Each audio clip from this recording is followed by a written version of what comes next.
మాట్లాడి సమస్త మహిమ మీరు పొందినట్లుగా మాట్లాడి మీరు కృప చూపించమని యేసు నామములో అడిగి వేడుకొని ఉన్నాము తండ్రి, ఆమేన్. ఆమేన్. దేవునికి స్తోత్రాలు.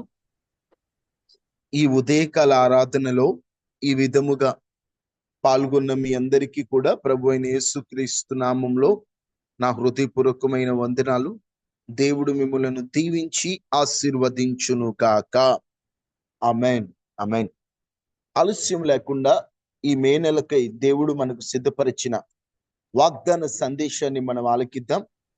ఈ నెలలో మనలను బలపరచుటకు, మన ప్రాణములను తెప్పరిల్ల చేయుటకును, మన హృదయమును ధైర్యముతో నింపుటకును దేవుడు మనకిచ్చినటువంటి వాగ్దానం ఆదికాండము 26వ అధ్యాయము 24వ వచనం.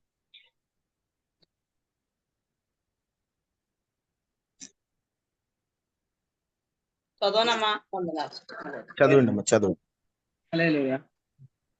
ఆ రాత్రి అతనికి ప్రత్యక్షమై తండ్రి అబ్రాహాము దేవుడను నేను నీకున్నాను కనుక భయపడకుము.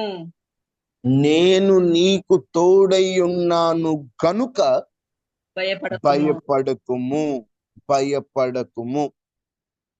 గడిచిన 4 నెలల్లో దేవుడు 4 విధాలైనటువంటి వాగ్దానాలు ఇచ్చి మన ప్రాణములను బలపరిచాడు.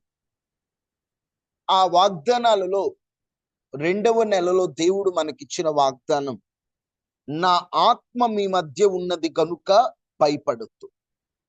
మరలా ఈ మే నెలలో దేవుడు మనతో చెబుతున్న మాట, నేను నీకు తోడై ఉన్నాను కనుక నువ్వు భయపడొద్దు. ఎవరితో మాట్లాడారు అసలు ఈ మాటను అని మనం ధ్యానం చేస్తే, ఇస్సాకు ఓ పరిస్థితిలో ఉన్నాడు. ఏమిటా పరిస్థితి? వాళ్ళ నాన్నగారు బావులు తవ్వించాడు. తర్వాతి తరమునకు ఉపయోగపడుతుందని నాన్న తవ్వించినటువంటి బావులను శత్రువులు పూడ్చారు. శత్రువులు ఆ బావులను పూడ్చిన తర్వాత ఇస్సాకు ఆ ప్రాంతానికి వచ్చి ఆ బావులను మరలా తవ్వించాడు. ఎప్పుడైతే ఇస్సాకు ఆ బావులను మరలా తవ్వించాడో అక్కడ కొంతమంది ప్రజల వలన వారికి జగడాలు మొదలయ్యాయి, విరోధం మొదలైంది. కొంతమంది ఉన్నారు ఆ బావుల విషయంలో జగడం పెట్టుకున్నారు, విరోధాలు పెట్టుకున్నారు. ఇస్సాకుకైతే వారితో విరోధాలు పెట్టుకోవాలని లేదు, వారితో గొడవలు పెట్టుకోవాలని ఆలోచన ఈయనకి లేదు. కావాలని కదిలించుకొని కావాలని ఇబ్బంది పెట్టాలనుకున్నారు. కానీ మన దేవుడు సిగ్గుపడనివ్వని దేవుడు కదా. ఇస్సాకు జీవితంలో దేవుడు తోడుగా ఉండి ఈ గోలంతా అయిపోయిన తర్వాత ఇస్సాకుతో మాట్లాడుతున్నాడు, ఇస్సాకు నువ్వేం భయపడొద్దు, నేను నీ తండ్రి దేవుడను, నేను నీకు తోడై ఉన్నాను, నువ్వు భయపడద్దు. నా తోడు నీకుంది, నువ్వు భయపడవలసిన పని లేదు. ఈరోజు మనమైతే ధైర్యంగా ఉందామని అనుకుంటాం, ఎవరు కావాలని భయపడరు కదా. అందరము ధైర్యంగా సాగిపోవాలని అనుకుంటున్నాం, కానీ తెలియకుండానే భయము మనల్ని పట్టి పీడిస్తుంది. ఏదో ఒక భయం, ఏదో ఒక భయం. ఒక భయం అని చెప్పలేం, కానీ అన్ని రకాలుగా అన్ని భయాలు మన హృదయాలను పట్టి పీడిస్తున్న వేళలో దేవుడు అంటున్నాడు, నేను నీకు తోడుగా ఉన్నాను, నువ్వు భయపడవలసిన పని లేదు. అయ్యా, నువ్వు భయపడొద్దని బాగానే చెబుతున్నావు నాయనా. ఇంట్లో అందరికీ అనారోగ్యం, భయపడకుండా ఎలా ఉండను? ఇంట్లో ఎప్పుడు గొడవలే, భయపడకుండా ఎలా ఉండగలను? ఎప్పుడు ఒంట్లో సరిగ్గా ఉండదు, ఏం జరుగుతుందని భయం ఉండదా? ఇంట్లో సరిగ్గా ఒక్కొక్కసారి తినడానికి తిండే ఉండట్లేదు, ఎలా పోషించాలో అని భయం ఉండదా? భయపడొద్దని చెబుతున్నావు, కానీ భయము ఆటోమేటిక్ గా నాలోకి వచ్చేస్తుంది. వర్తమానం విన్నప్పుడు అనిపిస్తుంది భయపడకూడదు, ధైర్యంగా ఉండాలని. కానీ వర్తమానం ముగిసిన తరువాత, పరిస్థితుల వైపు నా మనస్సు మళ్ళిన తరువాత ధైర్యం రావట్లేదు, విశ్వాసంలో బలంగా ఉండలేకపోతున్నాను. ఈ ధైర్యం నాలో ఎలా కలుగుతుంది? ఈ ధైర్యాన్ని ఎలా పొందుకోవాలి? దేవుడు తోడుగా ఉన్నాడు, భయపడొద్దన్న వాగ్దానం బాగానే ఉంది. దేవుడు తోడుగా ఉండబట్టే కాస్త ధైర్యం వస్తుందనే నమ్మకం ఉంది. కానీ దేవుడు తోడై ఉన్నా ఏదో భయం వస్తుందయ్యా. ఈ భయాన్ని ఎలా పోగొట్టాలి? ఈ భయాన్ని మనలో నుండి ఎలా దూరం చేసుకోవాలో 2-3 మాటలు మీకు జ్ఞాపకం చేస్తాను. నిశ్చయంగా చెప్పేది ఏమిటంటే, దేవుడే మనకు తోడుగా ఉంటున్నాడు. మనం భయపడవలసిన పనే లేదండి. ఆయన తోడుగా ఉన్న ఆయన పిల్లల పక్షాన ఆయనే వ్యాజ్యమాడబోతున్నాడు. ఆయన యుద్ధము చేయబోతున్నాడు. ఆయన తల ఎత్తే స్థితిలో ఉంటాడు. ఈ రోజు ఉన్న పరిస్థితులు ఎప్పుడు ఈ రోజు లాగానే ఉండవు. చీకటి వచ్చిన తర్వాతి రోజు సూర్యుడు ఉదయించినట్లుగా ఈరోజు అంధకార చీకటిగా ఉన్న నీ బ్రతుకులో నీతి సూర్యునిగా దేవుని కార్యము ఉదయించబోతుంది. అప్పుడు అప్పుడు నువ్వు ఎలా ఉంటావు తెలుసా? మధ్యాహ్న కాల తేజస్సు వలె ప్రకాశించబోతున్నావు. ఆ విధమైనటువంటి కృపను దేవుడు కలుగ చేస్తాడు. మబ్బు పట్టిన దినం ఉన్నది అంటే వర్షము పడే దినం ఉన్నది అని అర్థం. ఈరోజు నీ పరిస్థితి అంతా కూడా మబ్బు పట్టిన దినముగా, కాల్చబడే రోజుగా ఉన్నది. నువ్వేమి భయపడొద్దు, దేవుడు తోడుగా ఉన్నాడు. ఎలా మనం దేవుణ్ణి బట్టి ధైర్యం తెచ్చుకోవాలో కొన్ని మాటలు మీకు జ్ఞాపకం చేస్తాను. అందరూ కూడా దేవుని వాక్యాన్ని పరిశీలించండి. దేవాతి దేవుడే మనల్ని ధైర్యముతో నింపునుగాక, ధైర్యముతో నింపునుగాక. చూడండి, కీర్తనలు గ్రంథం 56వ అధ్యాయం 3వ వచనం ఒకసారి చూడండి. నాకు భయము సంభవించు దినమున నాకు భయము సంభవించు దినమున నిన్ను ఆశ్రయించుచున్నాను.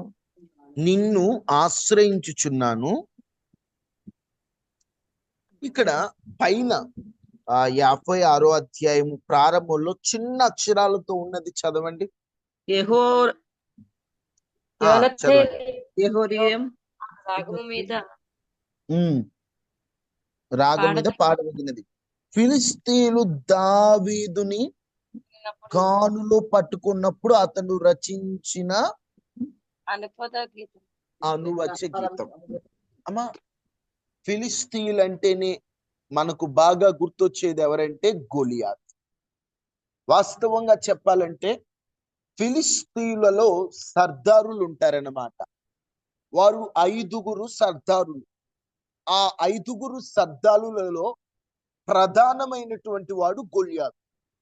ఇప్పుడు అటువంటి ప్రధానమైనటువంటి గొలియాతుని ఒక్క ఒడిసె దెబ్బతో కొట్టి గొలియాతును ముక్కలు చేసి ఇజ్రాయేలు దేవుని మహిమను లోకానికి ప్రచురింపజేశాడు దావీదు. ఎప్పుడైతే ఈ గొలియాతు చనిపోయాడో ఆ ఫిలిస్తీయుల సర్దారులందరికీ కూడా దావీదు మీద ఒక కక్ష, దావీదు మీద ఒక కోపం, దావీదుని లేకుండా చేయాలనేటువంటి ఒక ఆ పగ వారి మనసులో ఉంది. దావీదుని ఎప్పుడెప్పుడు పట్టుకుందామా అని వాళ్ళు ఎదురు చూస్తూ ఉన్నారు. ఇంతలోనే దావీదుకి ఓ రకంగా శత్రువులా? అన్ని శత్రువులే, అన్ని సమస్యలే. ఇటేమో ఫిలిస్తీయులకి దావీదు మీద కోపం, అటేమో పిల్లనిచ్చిన మావకి కోపం. ఎప్పుడు చంపుదామా అని చెప్పేసి అని సౌలు వెతుకుతూ తిరుగుతున్నాడు. అలాంటి సమయంలో ఆ ఫిలిస్తీయులు కూడా దావీదుని వెంటాడేటువంటి సమయంలో ఓ భయం దావీదుని వెంటాడుతుంది. అయ్యా, నేను నమ్ముకున్నాను కదా, నాకెందుకు ఈ శత్రువులు, నాకెందుకు ఇన్ని రకాల సమస్యలు? ఈరోజు ఈ వాక్యం వింటున్న నీవు కూడా ఎన్నోసార్లు అనుకుంటావు, అయ్యా నేను నమ్ముకున్నాను కదా, నేను ప్రార్థన చేస్తున్నాను కదా, నా లోపాలు ఉంటే సరి చేసుకుంటున్నాను కదా, నీ పాదాలు పట్టుకొని వేడుకుంటున్నాను కదా, నాకెందుకు ఇన్ని రకాలైనటువంటి సమస్యలకు నువ్వు అనుమతించావు? నాకెందుకు ఇలాంటి సమస్యలకు అనుమతించావు? నువ్వు అనుమతించినందుకు నేను భరిస్తా, కానీ అన్ని జనుల ముందు అవమానం కలుగుతుంది. నీ దేవుడు ఏమాయనని పలుకుతున్నప్పుడు నేను వారి ముందు ఏం మాట్లాడాలనేటువంటి ఓ భయం నిన్ను పట్టి పీడిస్తూ వేధిస్తూ. దావీదు కూడా అటువంటి భయం. అప్పుడు దావీదు అంటాడు, తను భయపడినటువంటి ఆ సమయంలో, నేను దేవుని యందు నమ్మిక ఉంచి ఉన్నాను, నేను భయపడను. అక్కడ స్పష్టంగా అనేటువంటి మాట ఏంటంటే, నాకు భయము సంభవించు దినమున నేను నిన్ను ఆశ్రయించుచున్నాను. ఈరోజు మనం భయం వస్తే ఏం చేస్తామండి? నిజం చెప్పండి. భయపడే పరిస్థితులు వస్తే మనం ఏం చేస్తాం? ఎక్కువగా ఆలోచిస్తాం. భయం వేస్తే మనం ఏం చేస్తాం? చచ్చిపోవాలనుకుంటాం. భయం అయితే మనం ఏం చేస్తాం? మనకు బాగా క్లోజ్ అయిన మనుషుల దగ్గరికి వెళ్ళి వాళ్ళతో సమయాన్ని గడపాలనుకుంటాం. భయం అయితే మనం ఏం చేస్తాం? ఏం చేయాలో అర్థం కాని స్థితిలో ఒంటరిగా కూర్చొని ఏడుస్తుంటాం. కానీ భక్తుడట తనకు భయము సంభవించు దినమున దేవుణ్ణి ఆశ్రయించాడు. ఈరోజు మనకు భయం ఎప్పుడైనా కలిగినప్పుడు దేవునిని ఆశ్రయించే ఆ మంచి బుద్ధి మనందరం అలవర్చుకుందుము గాక. భయం వస్తుందండి మనుషులకి. ఈ భయం వచ్చినప్పుడు మనం దేవుణ్ణి ఆశ్రయించాలి. దేవుణ్ణి ఆశ్రయిస్తే, ఆయనను వేడుకుంటే, ఆయన యొద్దకు వెళితే ఆయన ఏం చేస్తాడంటే మనల్ని పరాక్రమము కలిగిన ఆత్మతో నింపుతాడు. ఆయన ధైర్యపరిస్తే తప్ప నేటి పరిస్థితులకి మనకు ఒక పరిష్కారం లేదు. దేవుని దగ్గరికి వెళ్తే సమస్య తీసేయడండి. ఆ శ్రమకు అవసరమైన ధైర్యాన్ని ఇస్తాడు. ఎందుకంటే ఆ శ్రమ ఎప్పుడు చెప్పినట్లు నిన్ను బూడిద చేయడానికి రాలేదు, నిన్ను పదును చేయడానికి వచ్చింది. ఆ శ్రమ నిన్ను నాశనం చేయడానికి రాలేదు, నాశనమయ్యే ప్రజల ఎదుట నీ దేవుని నామాన్ని హెచ్చించే ఓ సాక్షిగా నిన్ను నిలబెట్టడానికి సమస్య వచ్చింది. ఆ సమస్య నిన్ను అనగద్రొక్కడానికి రాలేదు, నిన్ను నిలబెట్టడానికి, నిన్ను ఉన్నత స్థిరమందు శిఖరమందు ఎక్కించడానికే ఆ సమస్య వచ్చింది. ఇప్పుడు పరీక్ష వచ్చిందండి. ఆ సమస్యను దేవుడు అనుమతించాడు. అలాంటి సమయంలో నువ్వు దేవుని దగ్గరికి వెళ్తే నీకు ధైర్యాన్ని ఇస్తాడు, ధైర్యపాత్మతో నింపుతాడు. దేవుడు ధైర్యపరిస్తే తప్ప మనకు ధైర్యం రాదు. దేవుడే మనకు ధైర్యాన్ని ఇవ్వాలి, దేవుడే మనకు ధైర్యాన్ని ఇవ్వాలి, ఆయనే మనకు పరాక్రమం కలిగిన ఆత్మనివ్వాలి. దేవుడే ఇస్తాడండి. దేవుణ్ణి ఆశ్రయించాలి. ప్రభువా అడుగుదాం, ప్రభువా నాకు భయం వేస్తుంది. పిరికివారు నీ రాజ్యంలో ఉండలేరు. భవిష్యత్తు భయం, పిల్లల భయం, కుటుంబంలో భయం, అన్ని భయం భయం భయం. ఈ భయాల నుండి యేసు నామములో ఈ నెలలో ఈ 2వ తారీఖులో నాకు విడుదల కావాలి. అదే మనం ప్రభువుని అడుగుదాం. భయపడుతున్నాం. భయం వల్ల ఆరోగ్యం పాడైపోతుంది. భయం వల్ల ఏ పని చేయలేకపోతున్నాం. భయం వల్ల సరైన ప్రార్థన చేయలేకపోతున్నాం. భయం వల్ల విశ్వాసంలో ఉండలేకపోతున్నాం. భయం వల్ల ఉపవాస ప్రార్థన కానీ గంటలు గంటలు ఏకాంతంగా గడిపే అనుభవం లేకుండా పోతుంది. ఏమో తెలియని భయం, ఏదో తెలియని కలవరం, నిద్రపోనివ్వట్లేదు, సరిగ్గా తిననివ్వట్లేదు. ఇలాంటి సమయంలో ఈ నెలలో దేవుని యొద్ద నుండి మనం ధైర్యాన్ని పొందుకుందాం. ఆయనే ఇస్తాడంటే. యెషయా గ్రంథం 28వ అధ్యాయం 6వ వచనం ఒకసారి చూడండి. యెషయా 28:6.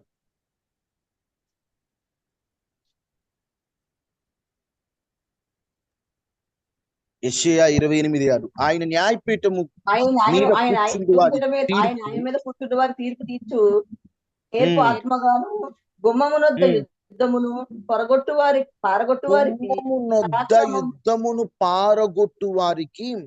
పరాక్రమము పుట్టించువాడుగాను ఉండును. పరాక్రము పుట్టించువారుగా ఉండును. యోబు అంటాడు, భూమి మీద నరుల కాలమట యుద్ధ కాలమట. నిజమే. రోజు పోరాటాలు ఎక్కడో చేస్తే సరే. ఎక్కడ పోరాటం అట? గుమ్మము యొద్ద పోరాటం, గుమ్మమునొద్ద యుద్ధం. ఒకప్పుడు సమస్యలు ఎక్కడో బయట ఉండేవి, ఇప్పుడు ఇంట్లోకి వచ్చేసాయి. ఇంటి బయటే పోరాటం.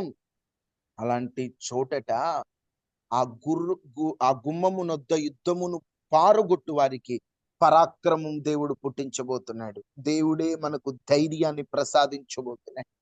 ఆయనే ధైర్యపాత్మతో మనల్ని నింపబోతున్నాడు. పిరికాత్మని దేవుడు మనకి ఇవ్వలేదు, ధైర్యపాత్మని ఇచ్చాడు. ఇక భయపడుతూ గానుగ చాటున గోధుమలను దుల్లగొట్టుకుంటున్న గిద్యోనుని పరాక్రమము కలిగిన యోధునిగా నిలబెట్టిన దేవుడు. ఈ నెలలో మనకు దేవుడు అటువంటి ఉన్నత ధైర్యాన్ని దేవుడు మనకి ఇవ్వాలి.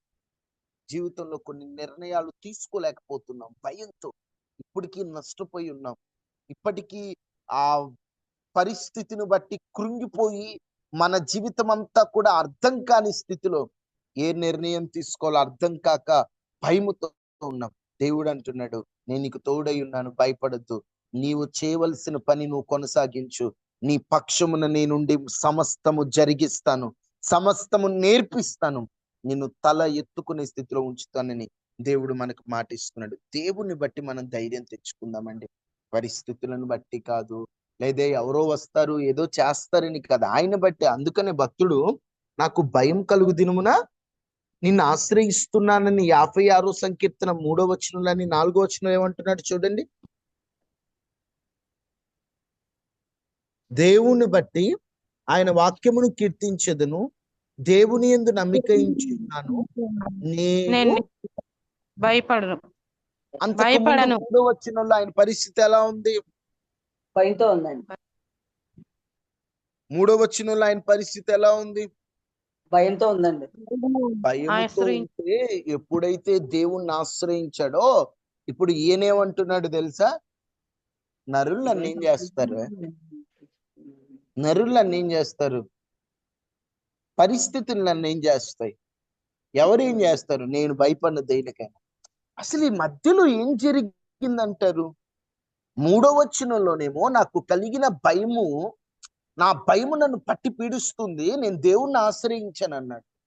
4వ వచనంలోకి వచ్చేసరికి ఏం చేస్తాయి పరిస్థితులు, ఇవేం చేస్తాయి, నాకు అసలు నరులు నన్ను ఏం చేస్తారు, నాకైతే ధైర్యం ఉందంటాడు. 9వ వచనంలో చూస్తే ఏమంటాడు?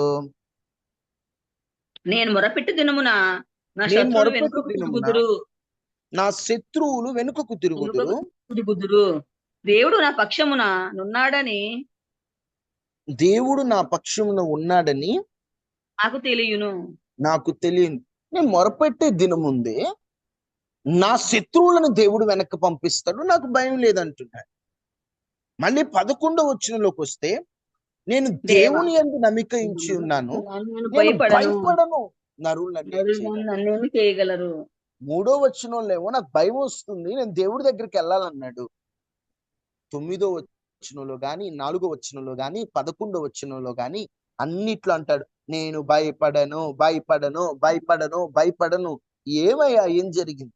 ఎప్పుడైతే దేవుణ్ణి ఆశ్రయించాడో ఆ దేవుడు పిరికాత్మని ఈయనలో నుండి తీసివేసి ధైర్యపాత్మని ఈయనకు నింపాడు. ఎప్పుడైతే ధైర్యపాత్మ ఈయనలోకి వచ్చిందో, నిజం చెప్పాలంటే దావీదు గుండెకు ఒక పేరుంది. ఆ పేరేంటంటే సింహపు గుండె వంటి గుండె కలిగిన వాడు. మామూలుగా దావీదు చిన్నప్పుడు పరిస్థితి ఎట్లుంటదంటే భయం, ప్రతిదానికి భయం. ఎందుకంటే నాన్నగారు ఎప్పుడు తిడతారో తెలియదు, అన్నయ్యలు ఎప్పుడు తిడతారో తెలియదు, భయం భయం భయం భయం. అటువంటి దావీదుని ఏమంటున్నారు తెలుసా? హలో దావీదు ఎట్లా అంటాడో తెలుసా? సింహపు గుండె వంటి గుండె కలిగిన వాడు. ఈరోజు అటువంటి గుండె దేవుడు మనకు దయచేయును గాక, అటువంటి ధైర్యాన్ని దేవుడు మనకు పుట్టించాడు. ధైర్యం ధైర్యం కావాలి, ధైర్యం కావాలి. దేవుడే మనల్ని భయపడొద్దు అంటున్నాడు, ధైర్యంగా సాగిపోమంటున్నాడు. ధైర్యం తెచ్చుకున్నా, నేను తోడై ఉన్నాను గనుక భయపడొద్దు, భయపడొద్దు, భయపడొద్దు అని దేవుడు మనకు అంత స్పష్టంగా చెబుతున్న తర్వాత కూడా మనం ఎందుకు భయపడాలి? మనం ఎందుకు భయముతో కృంగిపోవాలి? ధైర్యంగా సాగిపోతే మంచిది కదా. ఎటువంటి విషయాల్లో మనకు ధైర్యం కావాలో 2-3 మాటలు మీకు త్వరగా జ్ఞాపకం చేస్తాను. దేవుడు అంటున్నాడు, భయపడకు, నేను తోడై ఉన్నాను గనుక. అమ్మ, 2 రకాల వాక్యాలు ఉన్నాయి. నేను నీకు తోడై ఉన్నాను గనక భయపడొద్దని ఒక రకం, భయపడకు నేను నీకు తోడై ఉన్నాను ఒక రకం. ఒక రకం ఏంటంటే భయపడకు తోడై ఉన్నాను, భయపడద్దు, డైరెక్ట్ భయపడొద్దు అని చెప్పాడు. ఆ తర్వాత వాళ్ళకి డైరెక్ట్ భయపడొద్దంటే కొంతమందికి ధైర్యం రావట్లా. ఇప్పుడు ఏం చెప్తున్నాడో తెలుసా? అరే డైరెక్ట్ భయపడొద్దని కాదా, నేను నీకు తోడుగున్నాను, నా తోడు నీకుంది కాబట్టి నువ్వు భయపడు, నేను నీకు తోడై ఉన్నాను కనుక నువ్వు భయపడు. ఆనాడు ఇస్సాకుకి ఇచ్చిన వాగ్దానం, అబ్రహాము కుమారునిగా రక్త సంబంధికునిగా ఉన్న ఇస్సాకునికి ఇచ్చిన వాగ్దానం, విశ్వాసం ద్వారా అబ్రహాము కుమార్తెలమైనటువంటి మనమందరికీ కూడా దేవుడు ఇస్తున్నాడు. భయపడద్దు, ధైర్యం తెచ్చుకో. ఆ ధైర్యం నువ్వు తెచ్చుకోవడం, నేను తెచ్చుకోవడం కంటే ఆయన్ని ఆశ్రయిద్దాం. ఆయనే మనని పరాక్రమము కలిగిన ఆత్మతో నింపబోతున్నాడు. పరాక్రమం. దేన్ని చూసి నాళ్ళు భయపడుతూ ఆగిపోయావు, యేసు నామంలో ఈ మే నెలలో నువ్వు ఆగిపోయినటువంటి ఆ ఆగిపోయినది ఏదైనా నా దేవుడు తిరిగి మరలా ఆరంభించబోతున్నాడు. ధైర్యపాత్మతో దేవుడు నింపబోతున్నాడు. యేసు నామములో ఆ పిరికాత్మలు మనలో నుండి తొలగిపోయి ధైర్యపాత్మతో నింపబడుదుము గాక. ఆ కృప దేవుడు మనందరికీ అనుగ్రహించును గాక. ఆమేన్. ఆమేన్. ఎటువంటి విషయాల్లో మనకి ధైర్యం అవసరం? ధైర్యంగా ఉండమని, భయపడొద్దని దేవుడు మనకు చెబుతున్నాడు. నిజమే. ఎలాంటి విషయాల్లో మనకు ధైర్యం అనేటువంటిది చాలా అవసరమో ఒకసారి మనం చూద్దాం. మనకు తెలిసిన విషయాలే అలా త్వరగా ధ్యానం చేస్తూ వెళ్ళిపోదాం.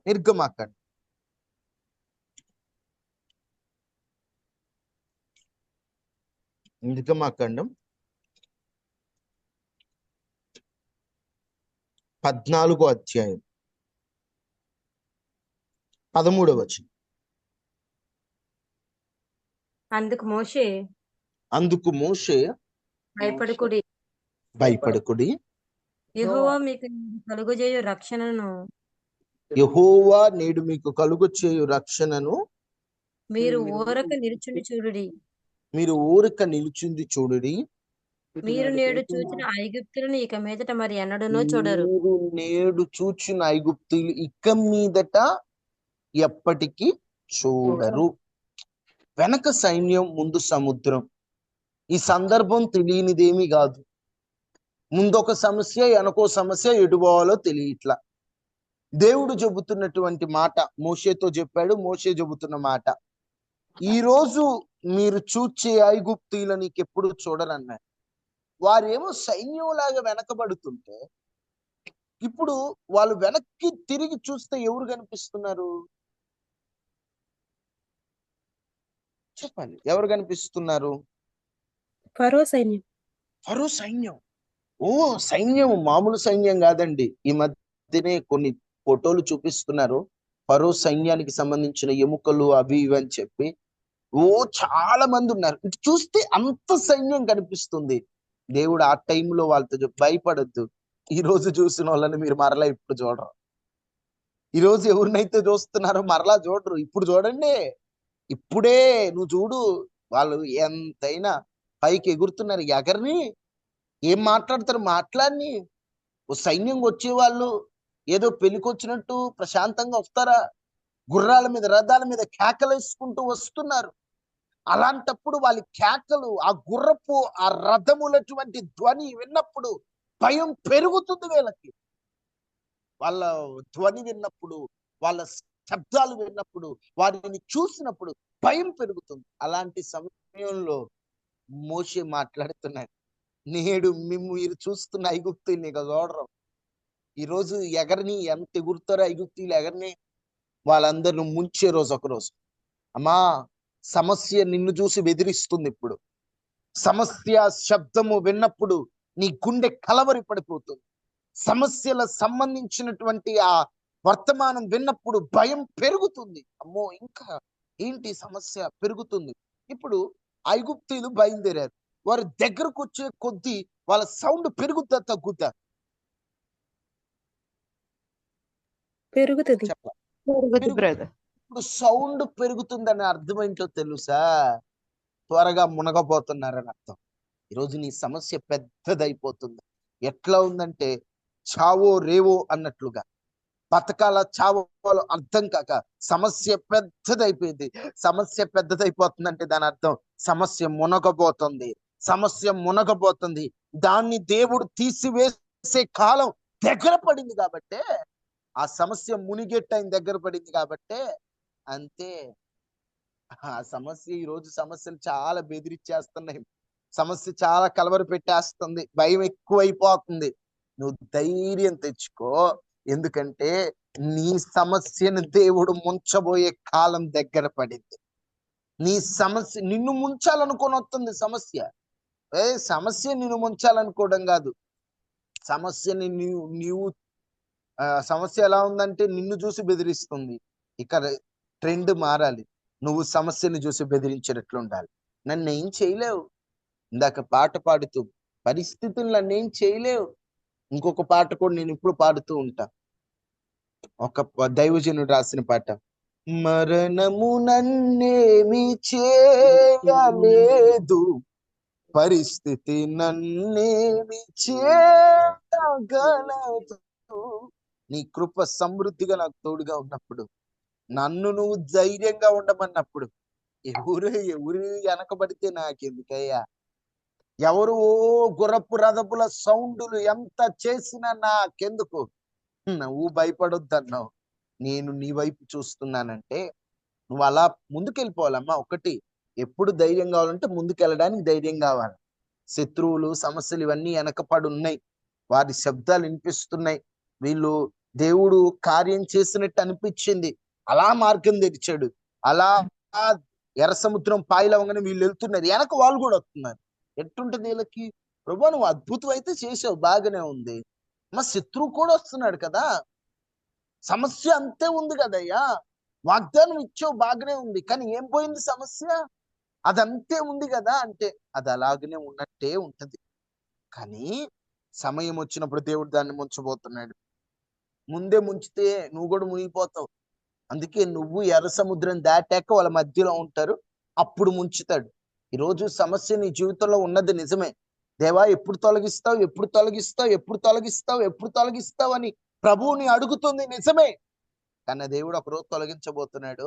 అప్పుడు ఎట్లుంటదంటే, ఈ రోజు నువ్వు అనుభవించిన ఈ శ్రమ దినములన్నీ కూడా నిజమేనా, ఈ యొక్క పీడకల నా జీవితంలో అన్నట్లుగా ఎలా ఉంటుందో తెలుసా, కలకంటిమి అన్నట్లుగా. చూడండి ఆ మాట ఒక్కసారి, కీర్తనలు గ్రంథం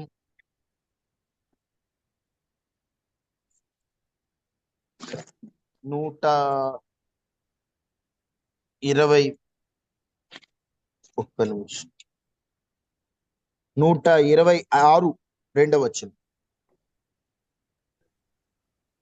మనము కలకనిన వారి వలె ఉంటిమి, మనము కలకనిన వారి వలె ఉంటిమి, మన నోటి నిండా నవ్వుండెను. మన సమస్య ముంచినప్పుడు మన పరిస్థితి, మన నోటి నిండా నవ్వుండెను, మన నాలుక ఆనందగానముతో నిండి ఉండెను.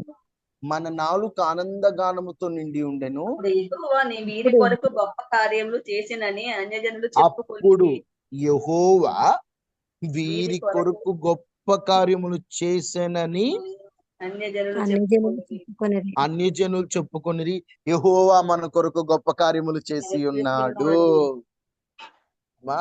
ఆ రోజు సమస్య వాళ్ళు వెంటబడింది నిజమే, సమస్యను దేవుడు ముంచింది ఎక్కడో తెలుసా, ఎక్కడో ఎరికో దగ్గరున్న రాహాబుకు తెలిసిపోయిందండి ఆయన చేసే కార్యాలు గొప్పవని, ఆయన ఆశ్చర్య కార్యములు చేయగలిగిన వాడని, శత్రువుని కూడా సముద్రంలో ముంచగలిగిన వాడని. అన్యజనులు ఎక్కడెక్కడో ఉండేవాళ్ళు మాట్లాడుకుంటున్నారు, ఇలా ఇజ్రాయేలు దేవుడు ఉన్నాడు, ఆయన ఏదైనా చేయగలడని. ఈరోజు ఏ అన్యజనులైతే నువ్వు ప్రభువుని నమ్ముకున్నావని నిన్ను చులకనగా మాట్లాడుతూ, బంధు జనములో నిన్ను కలుపుకోకుండా, అమ్మో ఏమో మతం మారిందని ఒక చులకన భావనతో తక్కువగా నిన్ను చూస్తూ, ఒంటరితనములో నీవు వేదన పొందుతున్నటువంటి వేళలో దేవుడు నీతో మాట్లాడుతున్న మాట, నీ కొరకు రాబో దినములో ప్రభు చేసే కార్యాన్ని బట్టి, యెహోవా వీరి కొరకు గొప్ప కార్యములు చేసి ఉన్నాడని అన్యజనులు సైతం ఆయన గొప్పతనమును ప్రచురించి మాట్లాడే రోజు రాబోతుంది. ధైర్యం తెచ్చుకో, అప్పటి వరకు నువ్వు ధైర్యంగా ఉండు. ఇప్పుడే భయపడిపోతే ఎలాగా, భయపడొద్దు, ముందుకెళ్ళిపో, ఆగొద్దు, ముందుకెళ్ళిపో, ఆగొద్దు. దేవుడు నీ పట్ల ఉన్న ప్రణాళిక చాలా గొప్పది. దేవుడు నిన్ను అందుకే బ్రతికించి సజీవులుగా నిన్ను రెక్కల నీడలో కాచి కాపాడే. ముందుకెళ్ళిపో. ఎవరు నిన్ను కలుపుకున్నా కలుపుకోకపోయినా, ఎవరిని మనసు అర్థం చేసుకోకపోయినా, ఎవరు నీ పక్షమున ఉన్నా లేకపోయినా నీ దేవుడు నీ పక్షమున ఉన్నాడని నమ్మి ధైర్యంగా ముందుకు సాగిపో. ఎందుకు కావాలయ్యా ధైర్యం? ముందుకెళ్ళడానికి ధైర్యం, ముందుకెళ్ళడానికి ధైర్యం. ముందుకెళ్ళలేక ఆగిపోయా మేము. ప్రార్థన జీవితంలో ముందుకెళ్ళలేకపోతున్నాం, భక్తి జీవితంలో ముందుకెళ్ళలేకపోతున్నాం, శారీరక జీవితంలో కొన్ని ఆలోచనలు తీసుకోలేక ముందుకెళ్ళలేకపోతున్నాం. ప్రభువుని అడుగు. దేవుడే నీకు ధైర్యపాత్మతో నింపబోతున్నాడు. దేవుడే నీకు ధైర్యము కలుగు చేసి ఆయన ముందుకు నడిపించబోతున్నాడు. ఇది ఫస్ట్ పార్ట్ మాత్రమే. ప్రభు చిత్తమైతే సెకండ్ పార్ట్ మరొకసారి మనం విందాము. ఇది మొదటి భాగం మాత్రం. అందరి తలలు వంచి కళ్ళు మూసుకోండి. థ్యాంక్ యూ అయ్యా, నాకు ధైర్యపాత్మనివ్వయ్యా అని అందరు ప్రార్థన చేసుకోండి. అడుగుదాం. ఆయనేనట గుమ్మములో వాదించు వారితో పోరాడువానికి ఆయనే పరాక్రమాన్ని ఇస్తాడట. నిజమే, మనకు పరాక్రమం కావాలి, ధైర్యం కావాలి. ముందుకు వెళ్ళలేకపోతున్నాం, ఏం అర్థం కాని స్థితిలో ఉన్నాం, గందరగోళ గజిబిజిలో ఉన్నాం, మనస్సు ప్రశాంతత లేదు. దేవుడు కార్యం చేస్తాడు నిజమే, కానీ అది చేస్తాడని ధైర్యంగా చెప్పలేని స్థితిలో ఉన్నాం. శత్రువులు వెంట పడుతున్న వేళ మోషే ద్వారా దేవుడు వారితో మాట్లాడించిన మాట, మీరు భయపడొద్దు, మీరు భయపడొద్దు, మీరు భయపడొద్దు, మీరు భయపడొద్దు, మీరు భయపడొద్దు. ఈరోజు దేవుడు అదే దేవుడు నీతో మాట్లాడుతున్నా. భయపడొద్దు, నేను నీకు తోడై ఉన్నాను, నేను నీకు తోడై ఉన్నాను కనుక నువ్వు భయపడొద్దు, భయపడొద్దు, భయపడొద్దు, భయపడొద్దు. అయ్యా, ఇంత చక్కగా నా భయాలను ఎరిగి నన్ను భయపడొద్దన్నావే, ధైర్యం కూడా ఇవ్వయ్యా అని అందరు ప్రార్థన చేసుకోండి. నిజమే, పరిస్థితి ఏం బాలేదు, నేను మనస్ఫూర్తిగా నీ వైపు చూడలేని స్థితిలో ఉన్నా.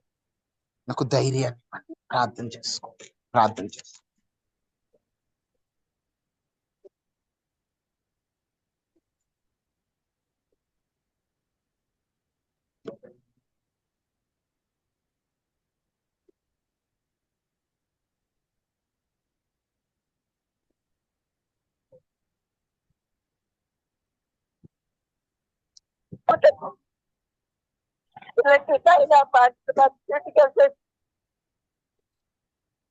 కృపగలిగిన రాజా, మహాపరిశుద్ధుడా, నీ ఘనమైన నామమునకు వందనాలు. నిజమే, నేను నీకు తోడై ఉన్నాను గనుక భయపడకము.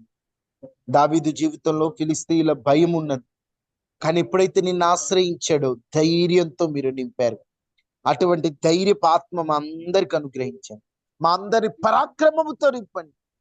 ముందుకు వెళ్ళగలిగేటువంటి ధైర్యాన్ని మీరే మా పక్షమున మీరుండి కార్యించండి. ఎవరైతే ఉదయకాల ప్రార్థనలో పాల్గొన్నారో, ఎవరైతే వర్తమానాన్ని ఆలకించారో వారికి తోడుగా ఉండమని. అనారోగ్యంతో ఉన్న వారికి స్వస్థత, మానసికంగా కృంగిపోయిన వారికి ధైర్యం, ఆర్థికంగా ఇబ్బంది పడుతున్న వారికి సహాయం నీ బిడ్డలకు మీరు అనుగ్రహించము. ఎవరెవరు ఏ సమస్యతో వచ్చారో, ఎవరెవరైతే ఏ సమస్యలో ఉన్నారో ఆ సమస్య నుంచి విడుదల ఇవ్వండి. మీరు తోడుగా ఉండి మీ దాసుల పక్షాన మీరుండి గొప్ప కార్యం చేయండి. యేసు నామములో అడిగి వేడుకొని నాము తండ్రి, ఆమేన్. తండ్రి అయిన దేవుని ప్రేమ, కుమారుడైన యేసుక్రీస్తు వారి కృప, పరిశుద్ధాత్మ నిండు సహవాసం మనకి మన కుటుంబాలకు తోడైండును గాక. ఆమేన్. దేవుడు మనకి మన కుటుంబాలకి మన కుటుంబ వ్యక్తులు చుట్టూ కంచె వేయును గాక. దేవుని కృప మీ అందరి ప్రార్థనను బట్టి మా ప్రయాణం క్షేమంగా జరిగింది. ప్రస్తుతానికి ఇక్కడే మేము కాకినాడ జిల్లాలో ఆనూరులో ఉన్నాము. దేవుడు క్షేమంగా మమ్మల్ని నడిపించాడు. మా కొరకు ప్రార్థన చేసిన వారందరికీ వందనాలు. ఈ పూట కూడా ప్రయాణాల్లో దేవుడు తోడుగా ఉండినట్లు అందరూ ప్రార్థన చేయండి. అందరికీ వందనాలమ్మా.